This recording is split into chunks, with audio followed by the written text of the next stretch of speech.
Hi, everyone. Paul Krugman here again. And enlarging my universe, I'm going to talk today with Adam Tooze, who's a historian at Columbia. Uh,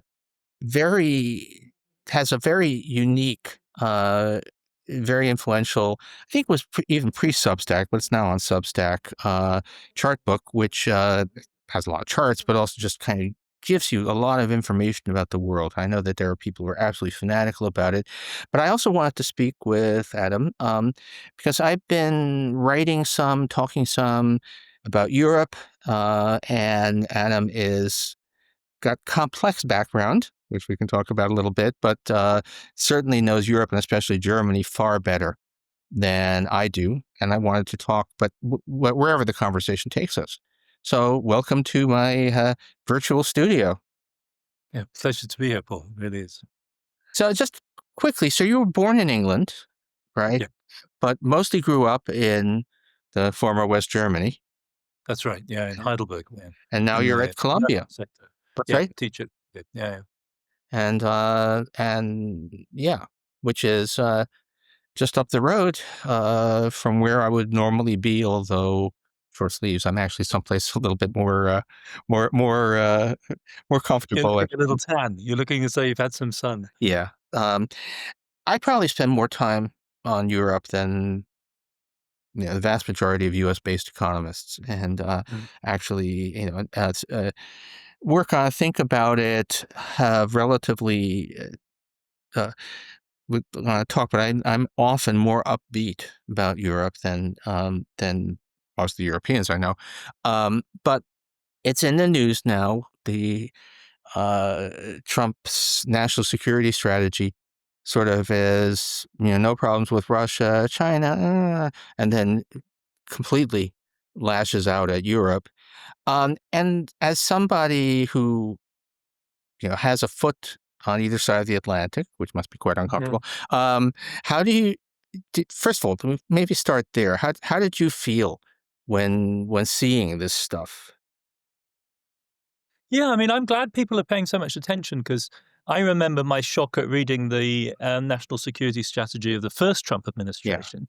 And realizing like, hey, everyone, like, focus, like this is correct. Well, this is extraordinary what's going on here, because that was the one that announced great power competition and really the dawn of a new era with China. It had all been sotto voce kind of in the background with Obama, and bang, here it was out in the open. Whereas this one, we were anticipating for months, right? Because there was all the scuttlebutt about what was going on. I mean, I think my read is that really the NSS just divides the world into three zones, right? There's the Western Hemisphere, over which America just incredibly presumptuously declares new Monroe Doctrine, Trump corollary. Right. It's kind of crazy.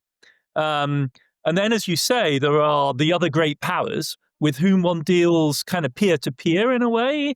There's a mano-a-mano kind of rather sycophantic kind of relationship between the US and China and Russia. And Europe, I read essentially as internal in the sense that it's, Europe is the woke America that MAGA hates worse. It is the secret ally and extension of coastal America, certainly the East Coast. So in a sense, the culture war agenda that the Trump folks are running in the US can be run in Europe. And in some ways, the Islamophobia can even be more explicit in relation to Europe than it is at home, right? Because you could accuse the Europeans of sacrificing their culture, great replacement theory, essentially. You can carry on, you can send Vance to the Munich Security Conference, and he will already announce this agenda earlier in the year.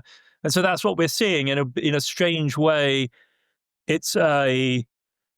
Europe isn't really distinct from the American political space. It's the same political space, and the conflict is therefore, really uninhibited and overtly partisan. And basically, they're asking for European politics to open the gates to the right. I mean, the irony as a European, of course, is if you're a left progressive European, you already think Europe.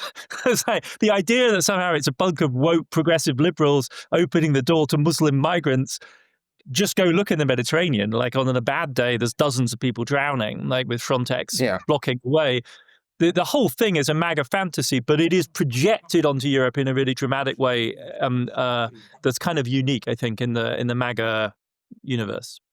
Yeah, I was just struck there was one line that said that some NATO countries may become majority non-European, Yeah, which, as they wrote it was pretty clearly, I guess it could have meant Islamic, but also means non-white.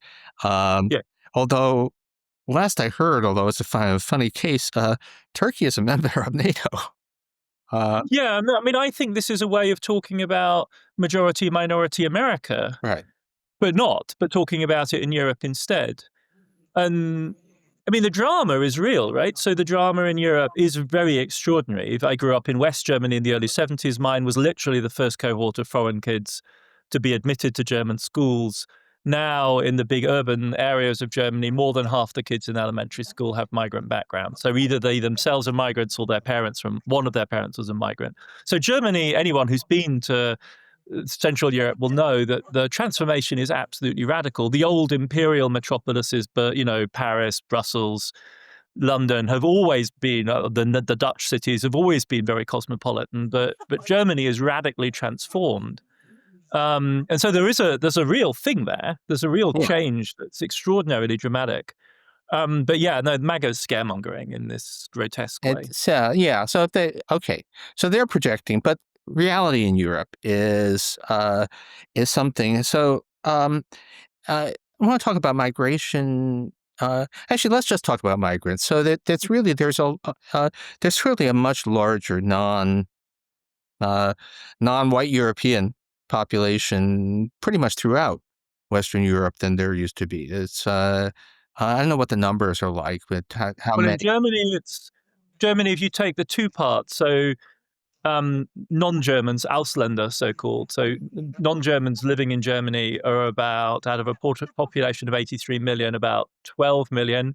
And then German citizens who themselves weren't born there, who have one parent. So that's Migrationshintergrund, 13 million. So 30% roughly of the German population. And in the younger cohorts in elementary school, it's higher. So it's like peak US migration experience. These are numbers comparable with pre-1914 US or the big cities in the US now. It's very diverse, and it comes from a wider range of areas than it does in the US, because here we have the huge flux from South America. In Europe, it's across a wider territory that the migrants come from, and yes, a larger share of them are Muslim. Yeah. So okay. So really, I mean, there's a real transformation, and if you Yep. go, I mean, it's uh, I mean, it's truly the only German city I've spent any time in, which I know is highly unrepresentative, is Berlin. And but Berlin is very clearly not a Deutsche Folk city. It's a melting pot at the very. Yes. No, it truly is, and I mean, historically, before Turkish growth really got going and urbanization got growing, I think it was the third largest city in Turkey in the late 70s. So or fourth maybe. There was Istanbul, Ankara, Izmir, and then Berlin. So, but now it's a much wider array. It's very, very a whole sort of melting block of different Arab migrants. You can wholly function in Berlin now in English. Yeah, So it's become a truly cosmopolitan place, but it's not a big city. Like, I this know. is 3 million plus 3.5, something like that.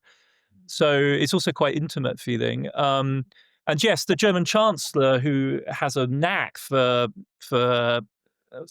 either just tactlessness, or some would say thoughtlessness, he launched this dog whistle talk about Stadtbild. So how does the city look? He would be saying, like, we're fixing the migrant problem, but we know there is this issue with Stadtbild, how the city looks. So there is, even in the center-right, the dominant center-right party, a quite aggressive problematization of this change. Okay, on how the city looks. So I have mixed feelings about um, the kind of walking around test, but I do think that it is sometimes useful to just kind of get a sense, and this we'll get into the economics of it, but get a sense um, of cities and of cultures. And I'm not going to do a Tom Friedman and talk to a wise cab driver who somehow sounds exactly like me, but the Berlin, and I've been going to Berlin for quite a while. There's a sort of a complicated connection, but I've been spending time at the Free University on and off over the years, and So, it has changed even in that time. It mm, definitely feels much less German than it did in say the early 1990s, and mm, it also feels, if I could say this, last time I was there, it felt a little shabby. And I don't know why it yeah. I mean, so Berlin, Germany has federal organization. right, Berlin is a state. The debt break, the notorious debt break politics in Germany, the non-discretionary fiscal rules, um, are in large part about constraining debt-burdened and debt-prone local right, government. And Berlin would be in the crosshairs of that. Other deindustrializing cities like Bremen would be in that kind of zone. And so, yeah, Berlin has issues with funding basic public services at the local level, and you feel that on the street.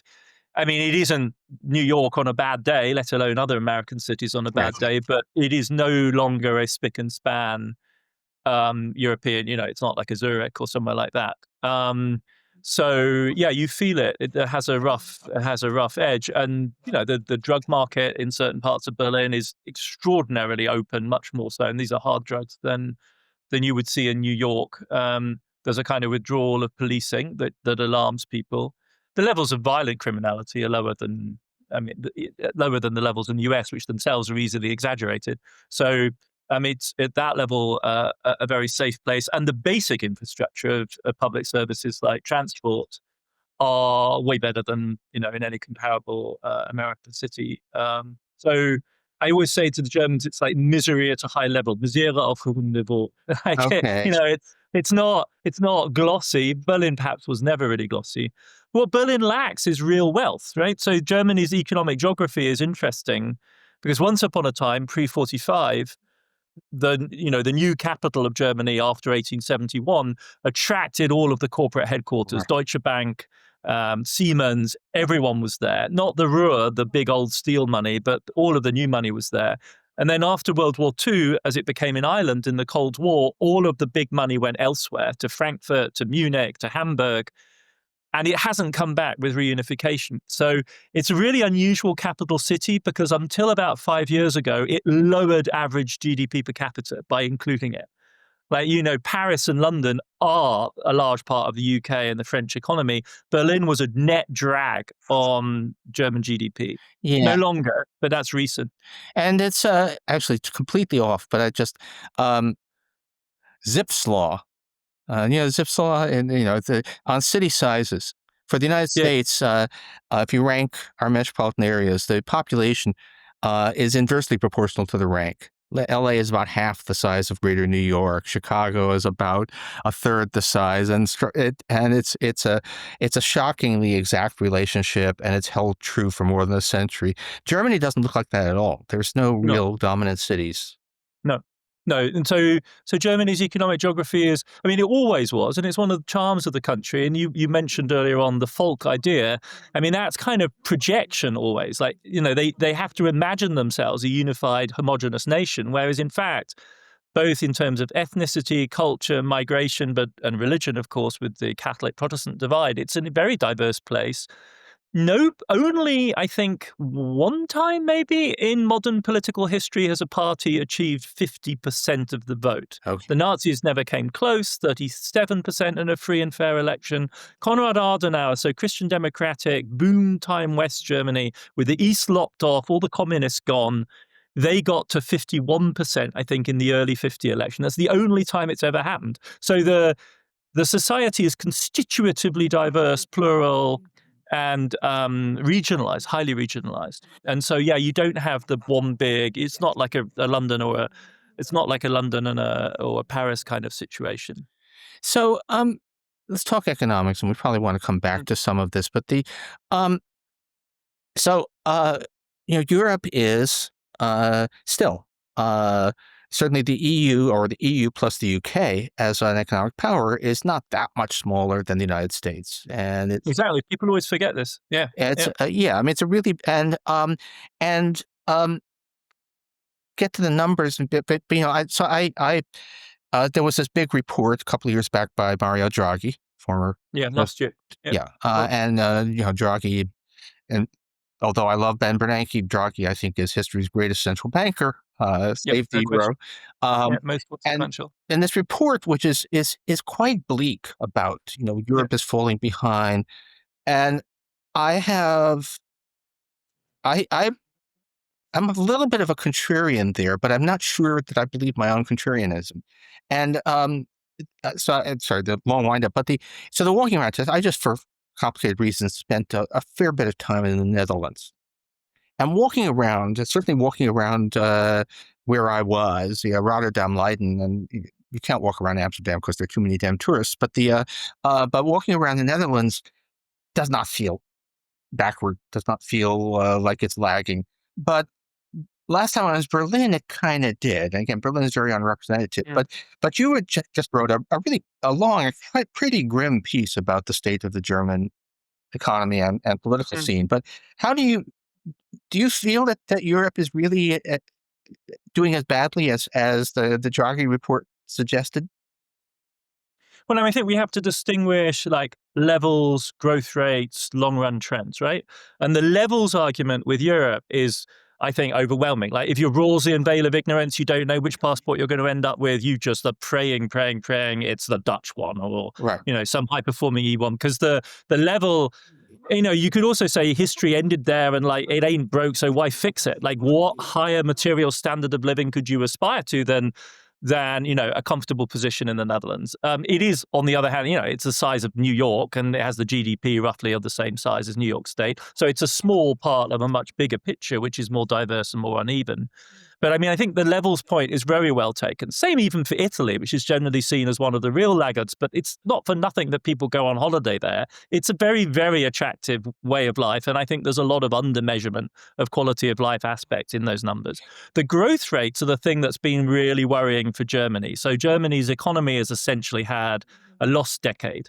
And we've kind of gotten used to that with UK, Italy, but for Germany to stall out the way it has, again, we're not talking about any real fall, but to see no growth, essentially, in real terms, in per capita income, in investment levels, in a unit the size of Germany, which is so crucial to Europe as a whole, is very unusual and sets the alarm bells ringing.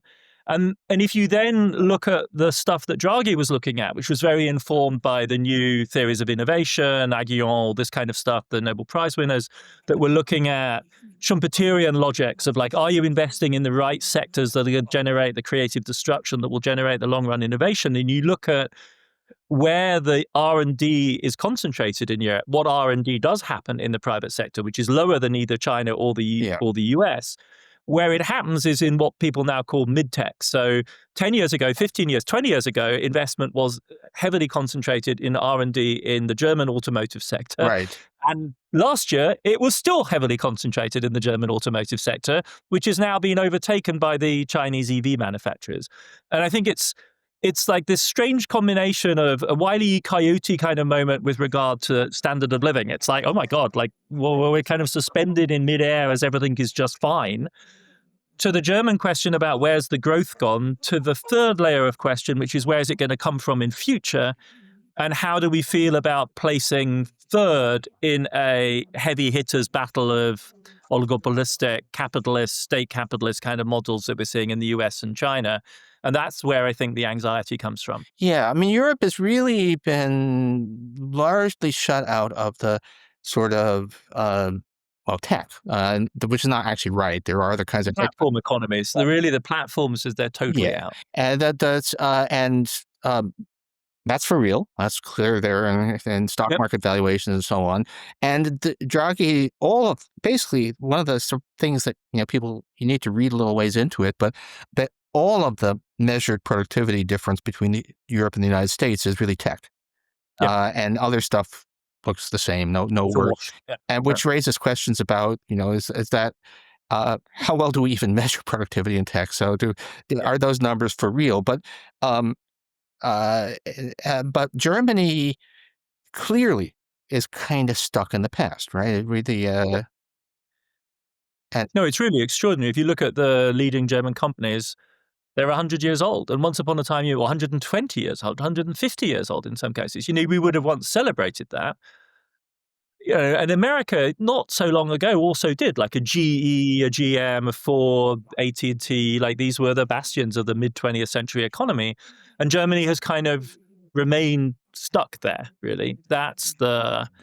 And for a while, of course, this was reinforced by the needs of the Chinese market, because Germany's strength in mid-sized mechanical engineering firms and the people that supply the machines that make the machines really suited the Chinese industrialization model to a T. And so Germany had 20 years in which it was actually kind of running export surpluses with China, Right.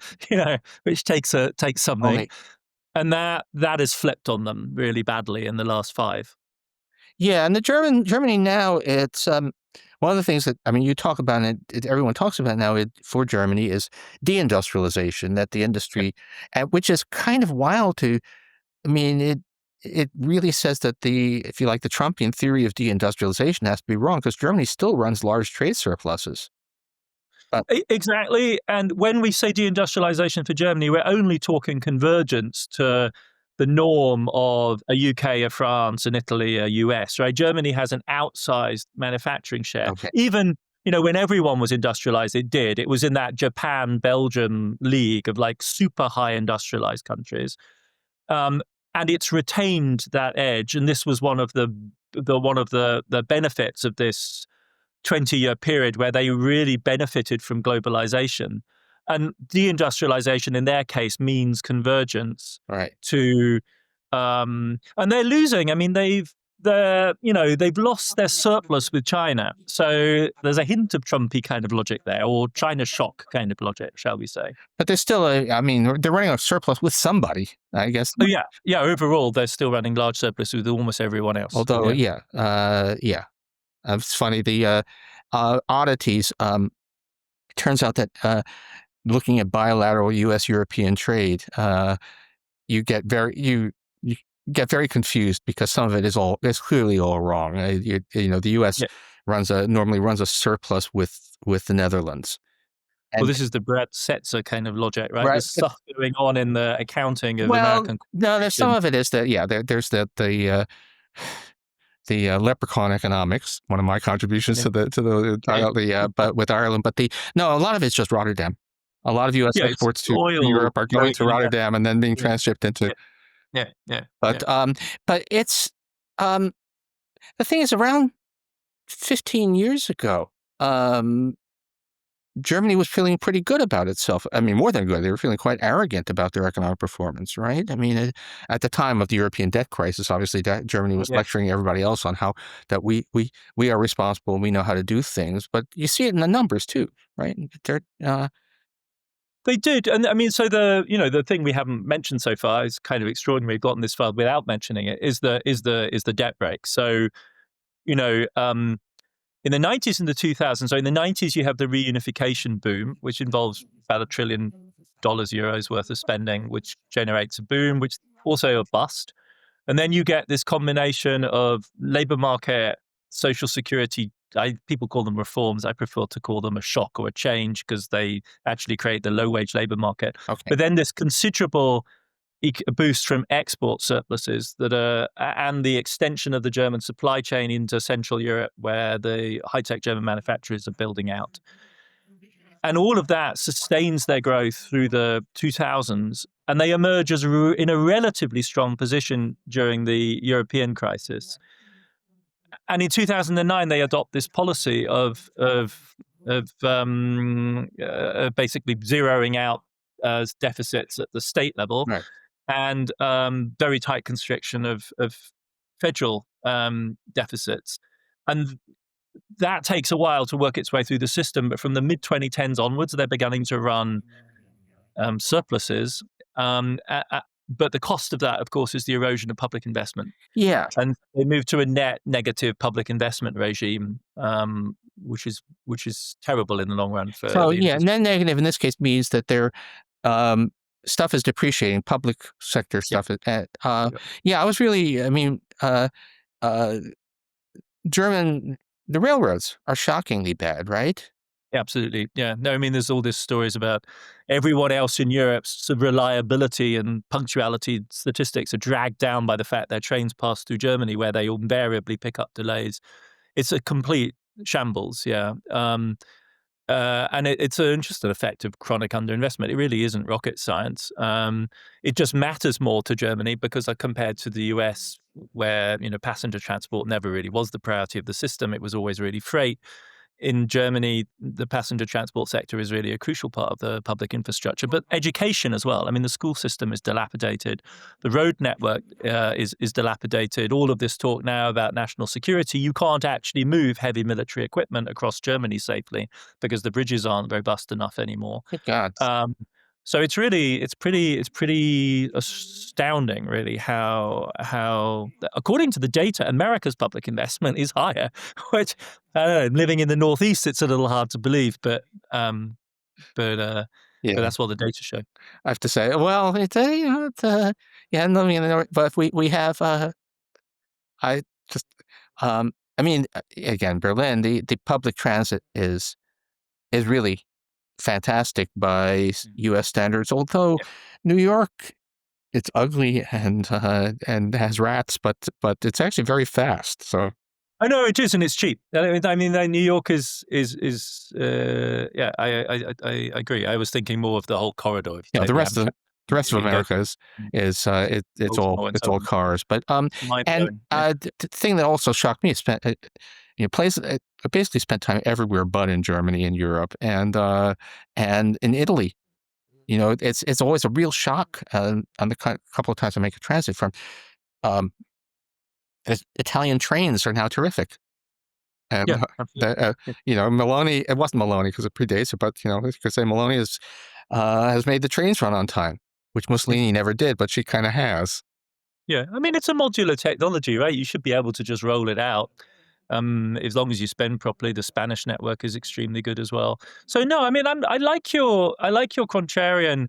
I mean, whenever I'm in China a fair amount recently, and I'm always trying to get them to take Europe seriously because there is a kind of tendency to dismiss it, to project the collapse of the euro and the EU into the future, and that is where Draghi, as you were saying, is just this pivotal figure. This is, after all, the significance of the 2012 whatever it takes moment is he's looking skeptical, Eurosceptic, British hedge funds in the City of London in the eyes and saying, look, no, we are for real.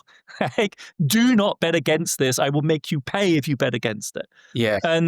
And there is a kind of a real power to that, which is easily underestimated. By the way, viewers may not know the story. There was this huge crisis of, interest rates on Spanish, Portuguese, Italian debt were skyrocketing. Everyone was saying they're going to go bankrupt. The euro is going to collapse. There was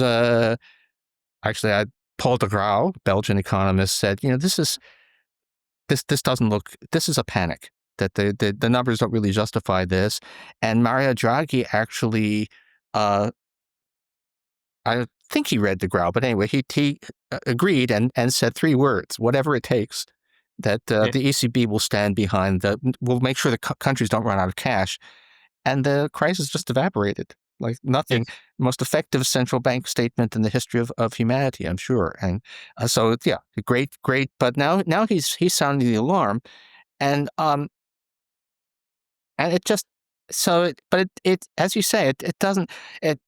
Again, I'm not sure that everyone knows about the Rolls test, but if you had to choose a society to be born into, not knowing who in that society you would be, you would clearly pick the Netherlands if you had a choice of countries, and you'd probably pick Western Europe over the United States because to be rich in America is to be really rich, but to be poor is to be really poor, and that's less true in Europe, even in Germany. Yes. No, absolutely. I mean, interestingly, pre-tax inequality in many of the European countries, because they were exposed to globalization shocks too, increased very dramatically over the last generation. But the difference is their welfare states. The American welfare state's progressive, it's just not big enough. Yeah. Whereas they are both progressive and large welfare states, and their tax systems also bite more on the income side. So the combination means that the post-tax, post-benefit Ginies in Europe, this is the measure of inequality, it's just dramatically different. And you see that across, it affects every area of society. And I mean, it is this constant dilemma of like, okay, so it's one level, this is a uniquely successful social experiment of of a relatively egalitarian kind.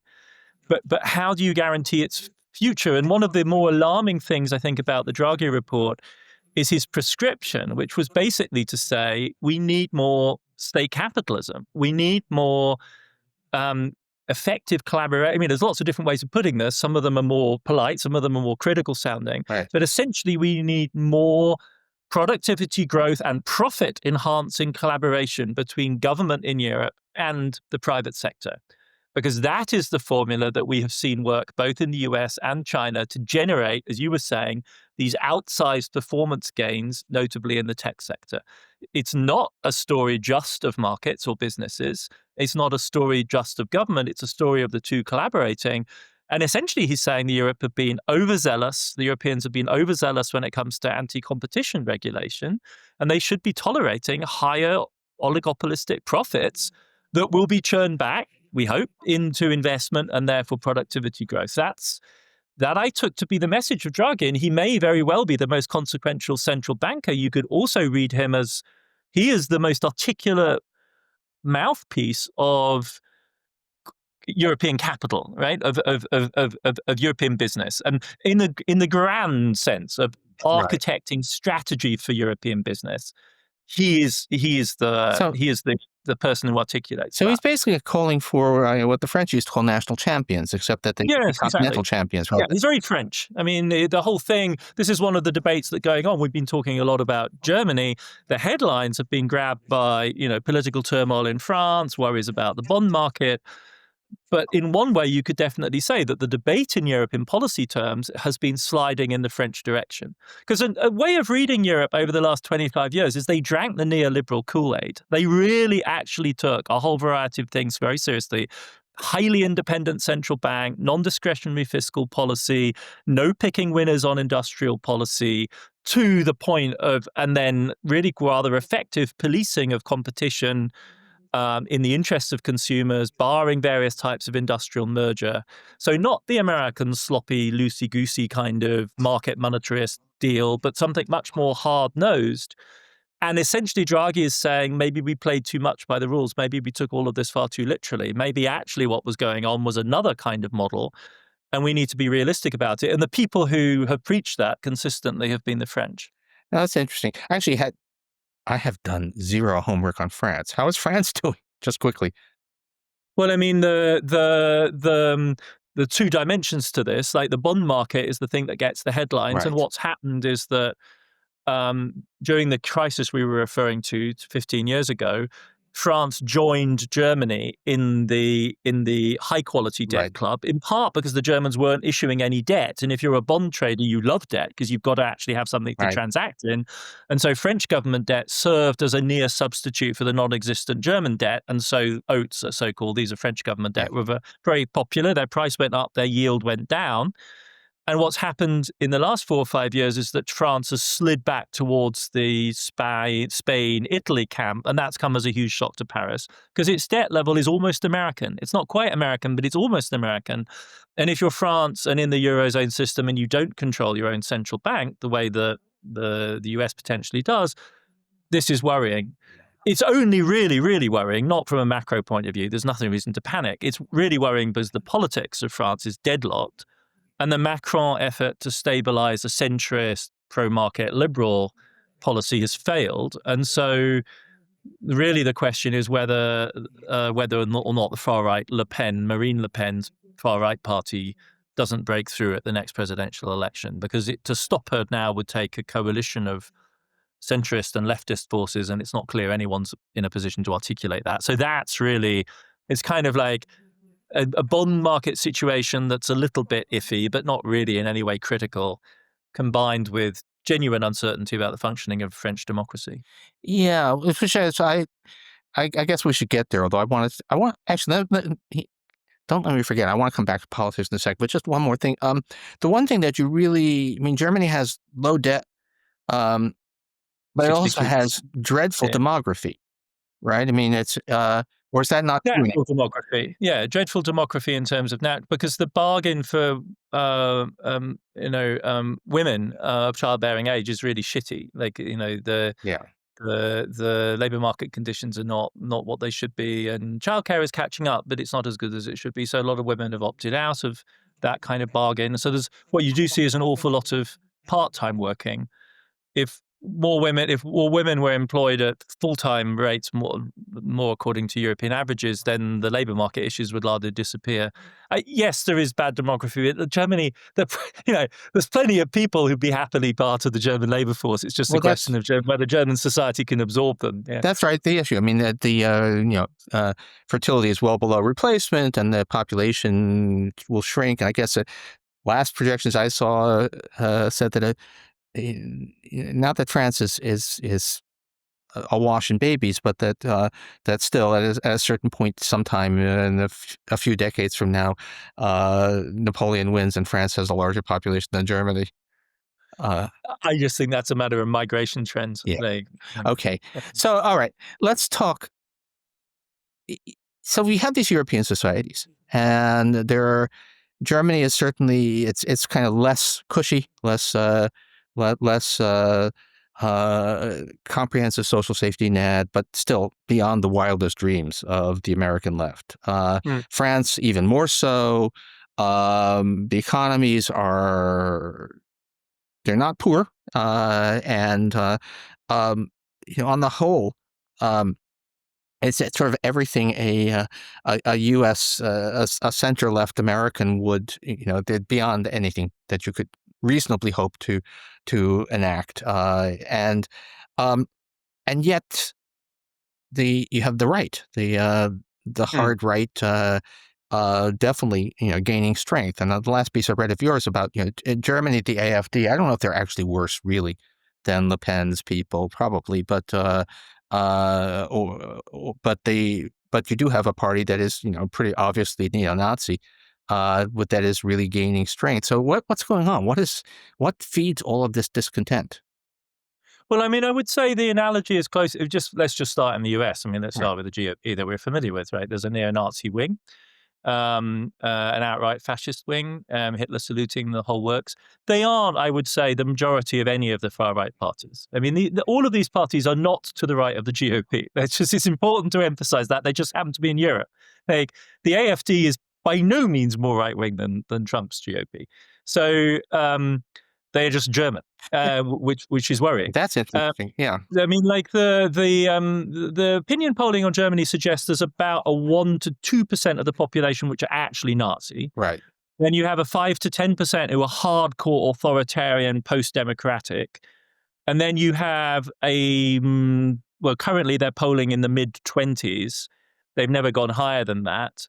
Who are willing to contemplate voting for a party that wants systemic change, all the MAGA stuff, like total change, all that. It was very familiar, and it's well short of the numbers that the GOP gets. Yeah. Because there is an alternative, which is that you can vote for a centrist right-wing party, which is where the sensible Republicans would be if they had the option, and it wasn't the first-past-the-post system, which is the CDU, which is Chancellor Merz's party, which is conservative, skeptical towards migration, but not actually racist, and doesn't have a neo-Nazi wing. So that is the configuration, and it's typical of France as well, and it used to be typical of Italy. Why are these parties gaining the support they are? I mean, it's a familiar mix, I think, of motives. Just kind of the cocktail is composed slightly differently. The really big difference is that anti-black racism plays a much smaller role in Europe, and Islamophobia is much more important. So the core of the xenophobic racist element is Islamophobia. The anti-black element is strictly secondary everywhere, I think, including in France, where they overlap incredibly closely because the black migrants tend to be from North Africa, and so you get all from the Sahel, so you get a very close overlap. But in Germany, it's really Islamophobia that's doing the driving. So that's a distinction to the US. And because of this radical change in the composition of the population, especially since 2015 with the Syrian crisis and the refugee crisis and ISIS and all of that, there is that kind of impulse. The other element is an anti-elite affect, which is powerful across all of European societies. I mean, they are like the US, very unequal places. It's more discrete than in the US. The average levels of inequality are slightly lower, but anyone in their right mind can see that all of these European societies are profoundly unequal. And furthermore, in the media, in education, in the professions, there is, as in the US, a strong liberal bias across the board. And so it's very easy to mobilize a populist anti-PMC, anti-professional managerial class kind of coalition in most of these societies as well.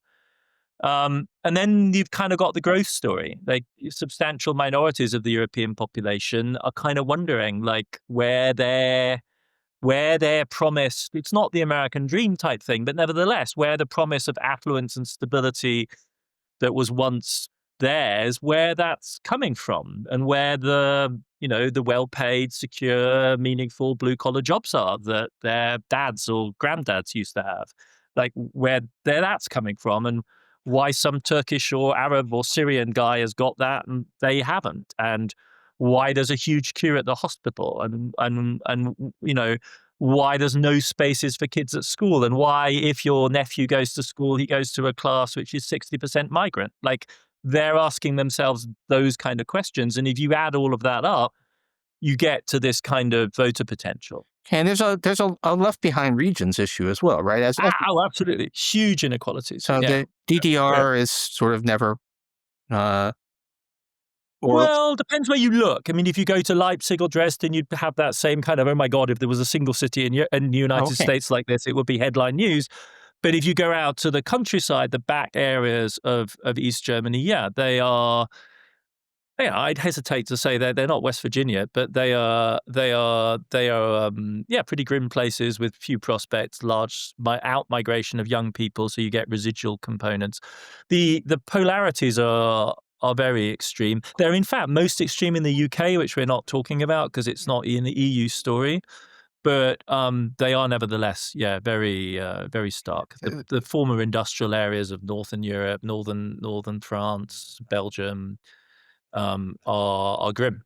There's the obliviousness of people of our class occasionally. I was talking a few years back with a very eminent, very smart British former public official, et cetera. And he said, well, of course, in England, we don't have places, these blasted left behind regions the way you have in the United States. And I was just saying, have you been to Yorkshire lately? No, seriously. I mean, and so then you ask yourself why somebody in a, you ask yourself why somebody in one of those regions might be absolutely furious about the arseholes in London. Like, they don't get it, right? They fundamentally don't understand. I mean, that's the cocktail. I don't think my sense is that, it's more visible in Europe because they generally have PR, proportional representation type systems. And so they have about 6 parties in the same way as the US has 6 parties. It's just 3 of them are grouped into each of the 2 main parties in the US, so they're not visible. But, if you think about the Democratic Party coalition from, as was Manchin through to AOC, and you think of the similar kind of, McCain through the far right of MAGA, essentially the spectrum is very similar. In Europe, it's more fragmented, it's more visible in most countries. And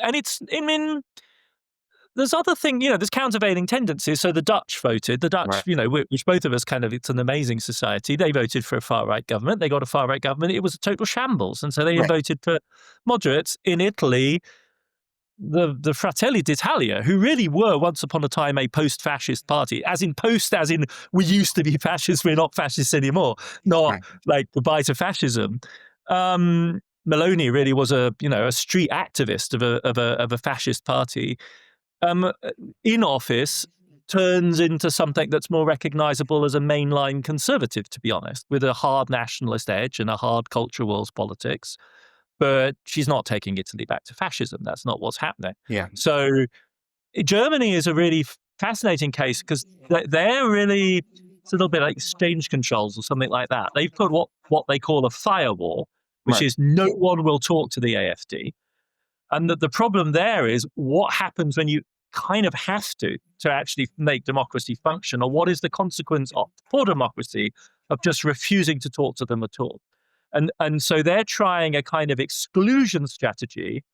They even actually talked about criminalizing the AfD, because the Germans have what they call wehrhafte Demokratie, so a democracy that defends itself. So if their agencies of constitutional protection judge that a party is anti-constitutional, they can outlaw the party. And they came pretty close to doing this for a party that represents 25% of the population. So that's a different, in Italy, what we're seeing is transformismo, this strategy. You bring them in and then see what happens, and they end up being digested by the logics of Italian society. In Germany right now, they're holding the AfD at bay. And the anxiety of those opinion polls is that you can watch, there's the thing, they do it every Sunday in Germany, they do an opinion poll. And the question is essentially, how do the other parties form viable coalitions if they're not going to talk to the 25%? Yeah. So the United States may have it worse just because we probably have we probably have about the same number of people who with hard right inclinations as everybody else, but because of our primary system and two-party, that faction ends up controlling. Exactly. The tail ends up wagging the dog. It's like the most radical wing ends up dictating politics. And then there's the gerrymandering, and so they're quite insulated. We haven't yet in Western Europe seen that subversion of institutions. Italy may be a different story, but the worry in the US presumably now is that the institutions themselves, I was thinking of gerrymandering, like the entire process is becoming deeply politicized. Yeah. And we're not seeing that yet in Germany. Okay. So it's, it's funny because the in a lot of ways, the whole, it's worrisome. And I have to say that the fact that doing all of these good things, in some sense, the theory behind social democracy is partly that if you take care of people, then they will be, support the constitutional order and all of that. And it kind of doesn't work. Is that the European lesson? Or is it... by itself, it's not enough. And furthermore, people's standards constantly adjust. And so people in Europe are not benchmarking themselves against West Virginia and saying, oh my God, I'm so glad I'm not there. Right. Like, they're not. They're comparing themselves to memories of the past, to nicer parts of their own countries.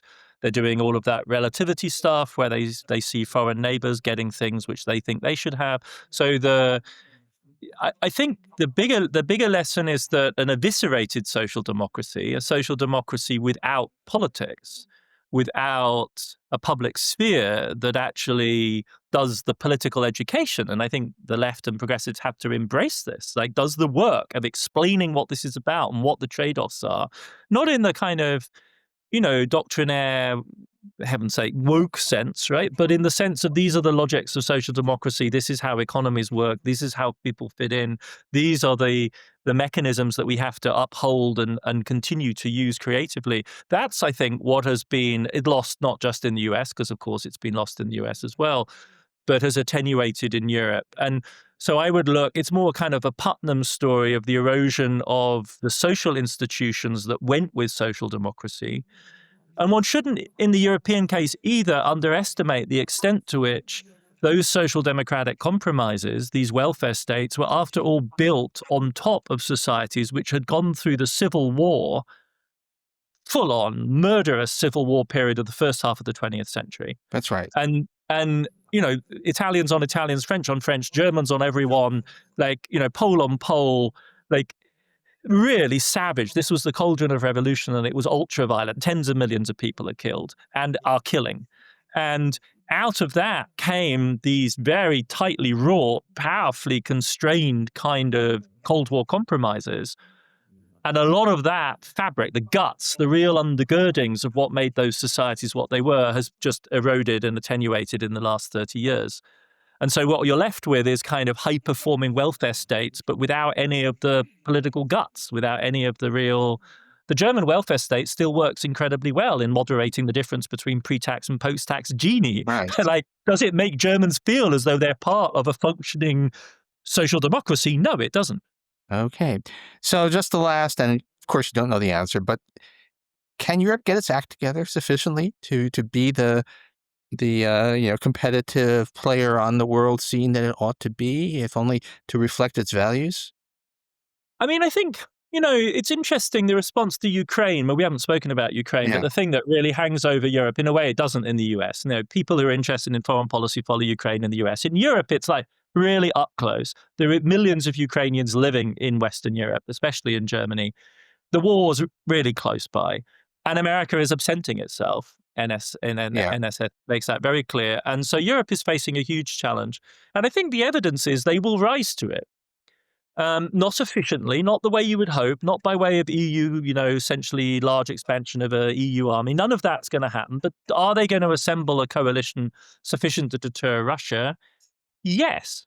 And that's quite remarkable. I mean, Hmm. America has not faced a challenge like that, right? A proper Right. war with a real antagonist as close as Ukraine is. Like, this is a real challenge. And I think Europe will face it. Europe responded to COVID in many ways, I think, more effectively than the US in Yeah. 2020. The vaccine was America's great gift, of course, but the mRNA vaccines, but also in partly with European science expertise feeding in. I think a lot turns on how we think the AI tech story is going to go.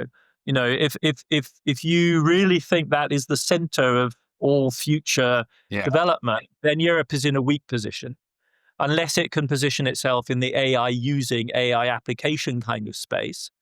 If you think that is likely going to be a bust, then of course America's future looks darker, and we might in 2 years' time be having a very different conversation over the wreckage of excessive American stock market valuations, and Europe in a much more relatively strong position. Um, you're right. I don't know the answer, but there's this cliche about Europe. Jean Monnet saying that Europe is the sum total of answers found to crises, and it's still in the business of trying to find answers to crises. One of the things I find interesting about Europe, unlike in the US, is there is actual constitutional change. Over the period of our lifetimes since the 70s, there have been really deep constitutional changes in Europe at lots of different levels.